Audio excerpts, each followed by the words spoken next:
Welcome back, everybody. In today's little video, what we're going to be taking a look at is the blend if function in Photoshop. So let's go ahead and just get right on it. Right now, I have two layers I want to look at only these two. I've set up a whole bunch of stuff here, but let's look at only these two.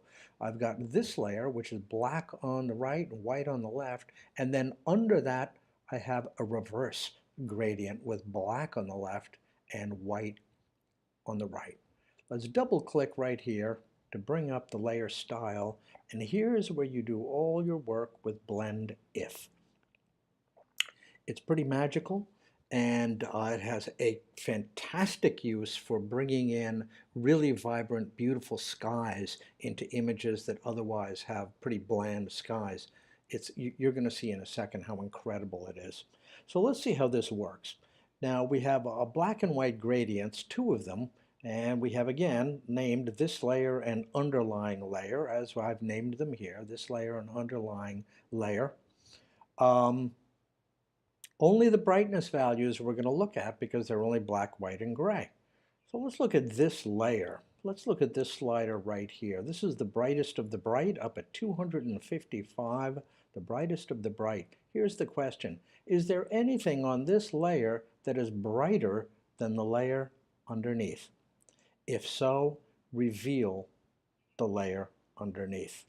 And yes, if you look over here, this part on this layer is brighter than the layer underneath, so it should start revealing from the left-hand side what is on the layer underneath, and that is exactly what happens.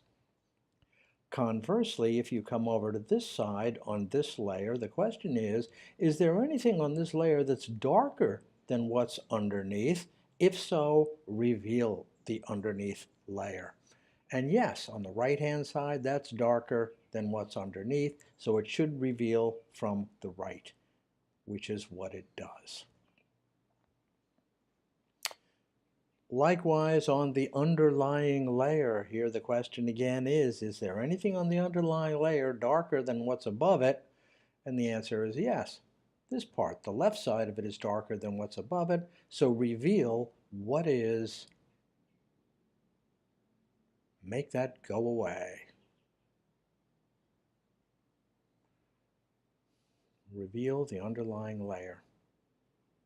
Conversely, on the right-hand side, is there anything brighter on the underlying layer than that above it? If so, reveal the underlying layer. And this is brighter than the layer above it, so reveal the underlying layer. It'll pull in from the right. Okay, that's number one. Number two we're going to look at is going to be, we're going to get into a little bit of color here. Let's look at, we've got a spectrum of color on top and we have white on the bottom. So let's click here. We're going to look at only color stuff now. So I'm going to go into the red channel. Now here's the way this works. This works on the far right hand side is 255 on the red, which is the highest value you can get for red. The left hand side all the way down has a value of 0 for red, and if you look at your color wheel, if you've got 0 for red, but then green and blue are all the way up as far as they can go, you're going to get this kind of cyan color. This color right in here is about 0 red, 255 green, 255 blue. That is the opposite color of red. The opposite of red is cyan. So here's the question again. On this layer, which is where I am now on the spectrum, is there any red? If so, get rid of it and reveal what's underneath. Now, because this is all blurry, a kind of splodge of colors across here, there's a lot of bleed out. So there's a lot of red in here also. And as we drag this, we're going to be removing, yes, the red, but also it takes the oranges and more and more and more until you start zooming in on the opposite color of red, which is that cyan. And again, there's a lot of bleeding through here. That's the pure cyan. Conversely, if we hit the other side of red, the opposite of red is cyan, as I drag this, the cyan should go away. Fuck happened?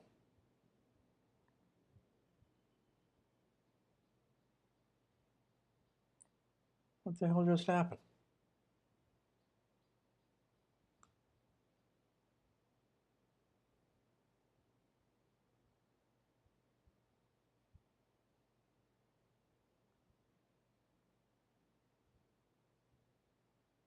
No, no, no, no, no, no, no, no, no, no.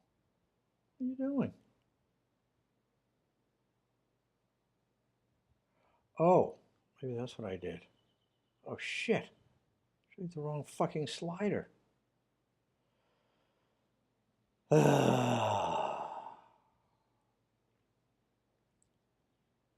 Okay, so let's work on the red. And what this basically is asking is there anything red on this layer? If so, reveal it when you drag this. And there goes the red, and there's a bunch of red and orange as well. And eventually what we're going to do is we're going to zoom in on the opposite color of red, which is cyan. Cyan has 0 red in it, and it has maximum amount of green and blue. You mix maximum amounts of green and blue, you get cyan. And that is the opposite of red.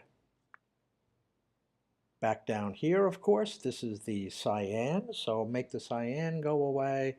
And again, there's a little bit of a bleed through here, so it's going to take a little range and it's going to make it go away until it starts zooming in on the red. Good, very good. So that's the color idea right there. And then the last one, the really useful one about blend if, which is just, as I say, I can't get over how good it is this kind of thing. I've got a spectrum of color again here on this layer, the top layer, and I have, as you will see, a really nice sky underneath it that I want to reveal. Pretend that this image here is the one picture with the bland sky on it, and I want to bring this in. So again, double click, bring this up. What I want to do is I want to make the blue go away. So again, is there anything blue on this layer? If so, make it go away. And there is. So I want to make it go away, and immediately it reveals the sky underneath. Now, what's really nice when you do this for real, which we're going to do in a second, is to do Option click on a Mac or Alt click on a Windows machine to split the slider. And this way you can make a nice kind of fuzzy edge on what you're revealing, which is absolutely necessary when you do this for real. Beautiful. Gorgeous. Done. Now let's try this out for real, shall we? Here's an image with the bland sky, and here's the sky that I want to bring in.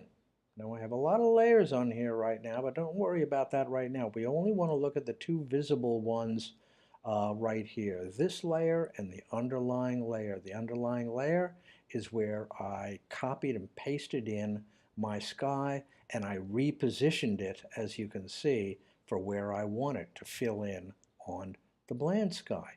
I had to pull it up a little bit. I kind of ran out of image down here, so it's just blank, nothing pixels down here.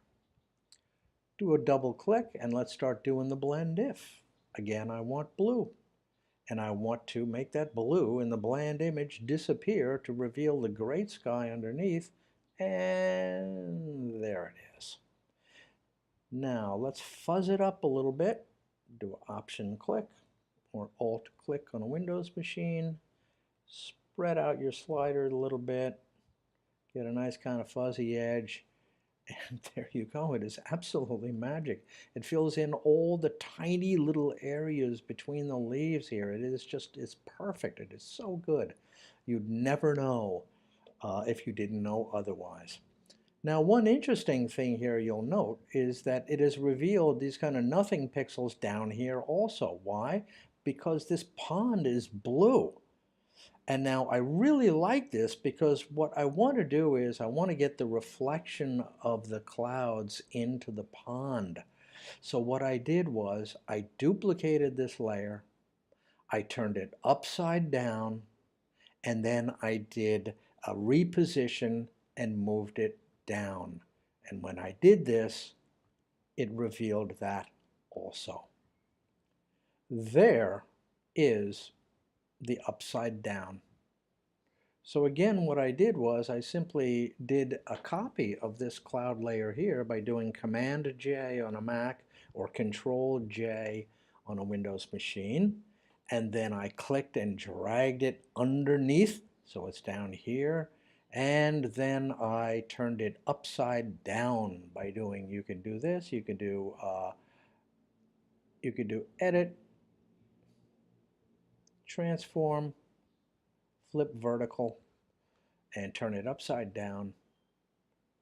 And then what I also did, as you can notice, is I blurred it a little bit because it is a reflection in the pond, so I wanted to blur it, and I did the blur by Filter, Blur, Gaussian Blur. Blurred it up a little bit. And I love the effect a lot. And the perfect sky. There goes the bland image. Now one other thing I might do, just to jazz up the image a little bit more, is come up to my top layer and let's try this and see how it works. Put in vibrance. Vibrance is nice because what it does is it ramps up the kind of mid-tones, the hue and the saturation of the mid-tones. So let's bring it up just a little bit. There's maximum. Might be a little bit too much. I might be overcooking the sky a little bit. Let's bring it up a little bit. That's pretty nice. Very good. Like it a lot. And then if you wanted to go nuts on the sky, click on that top sky layer like that, and maybe if you wanted to get real crazy, come in, do hue saturation, and then play around with the hue of saturation of your sky. Both of the sky images will change as you're doing this, but you can get some wild and crazy effects if you want to do that also. Play around with the hue, play around with the saturation, bring it down to a grayscale, or ramp it up, whatever you want to do. Lightness or darkness, play around with that guy. Pretty good. There it is, guys. Blendif, it is your friend, and especially I found it to be most useful in plugging in gorgeous skies in images that otherwise look kind of boring. So, there's the after. Sorry. Yeah. And that's the before. After. Before. Pretty good. Pretty impressive. Blendif is a fantastic tool to have in your toolbox. Thanks again for watching, and we'll see you next time.